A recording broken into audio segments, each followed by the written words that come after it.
السلام علیکم ورحمۃ اللہ وبرکاتہ۔ الحمدللہ رب العالمین والصلاة والسلام علی سید المرسلین، اما بعد۔ الصلاة والسلام علیکہ یا رسول اللہ، الصلاة والسلام علیکہ یا حبیب اللہ صلی اللہ تعالی علیہ وسلم۔ آئیے، ایک اہم موضوع ہے، نماز کب توڑنے کی اجازت ہے، نماز توڑنے کے کیا احکام ہیں، وہ کون کون سے عذر شرعی ہیں جس کے پائے جانے سے نماز توڑ دینے کی اجازت ہے۔ تو فرماتے ہیں کوئی مصیبت زدہ فریاد کر رہا ہو، اسی نمازی کو پکارتا ہو یا مطلقاً کسی شخص کو پکارتا ہو، یا کوئی آگ میں جل رہا ہے اور وہ بچاؤ بچاؤ پکار رہا ہے، یا ہم نماز پڑھ رہے ہیں اور کوئی پانی میں ڈوب رہا ہے، اس کی چیخو پکار سنائی دے رہی ہے، تو اب ایسی صورت میں اگر یہ نمازی اس کو بچانے پر قدرت رکھتا ہے، قدرت سے مراد اب آگ میں جل رہا ہے تو یہ تھوڑی نہ آگ میں غوطہ لگائے گا، کم از کم اتنا تو کر سکتا ہے کہ فون کر کے دوسروں کو بلائے گا، فائر بریگیڈ کے عملے کو بلائے گا، تو اتنا تو کر سکتا ہے، تو قدرت ثابت ہے، تو اب نماز توڑ دینا واجب ہوگا۔ اسی طرح سے کوئی نابینا ہے، وہ روڈ وغیرہ کراس کر رہا ہے، راستے میں زمین سے متصل کنواں ہے، اگر یہ نمازی اس کو نہیں روکے گا نماز توڑ کر تو بہت ممکن ہے کہ وہ کنویں میں گر جائے گا، تو ایک بندے کی جان چلی جائے گی، تو نماز توڑ دینا واجب ہے۔ نماز توڑنے کا طریقہ یہ ہے کہ سیدھی جانب سلام پھیر کے وہ نماز سے باہر ہو جائے، چاہے قیام کی حالت میں ہو، چاہے قوما کی حالت میں ہو، یعنی رکوع سے سیدھا کھڑے رہنے کی حالت میں ہو، یا قاعدے میں ہو یا جلسے میں ہو۔ اسی طرح سے پیشاب پاخانہ اگر شدت سے لگائے تو نماز توڑ دینا اب بھی واجب ہے۔ شدت کا پاخانہ محسوس ہو رہا ہے، شدت سے پیشاب کی حاجت محسوس ہو رہی ہے، یا ہوا خارج ہونے کا شدت سے زور ہے، تو اب یہ عذر شرعی ہے۔ اگر وہ سوچے گا روک کر میں نماز پڑھ لوں تو معاذ اللہ گنہگار ہوگا، اس کی نماز مکروہ تحریمی ہوگی، حکم ہے نماز توڑ دے گا اور جا کے فراغت حاصل کرے، فریش ہو، اور اس کے بعد نئے سرے سے وہ اپنی تکبیر تحریمہ کہہ کے نماز شروع کرے گا۔ اور ابھی نماز میں آیا نہیں ہے، مسجد میں آیا، اس کو شدت سے استنجا لگا ہے، تو اگرچہ جماعت کھڑی ہے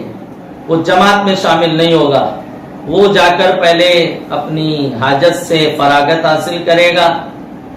ضروریات سے فارغ ہوگا، اب وضو کر کے آئے، جماعت ملتی ہے تو جماعت میں قاعدہ آخرہ بھی مل گیا، تو جماعت مل گئی،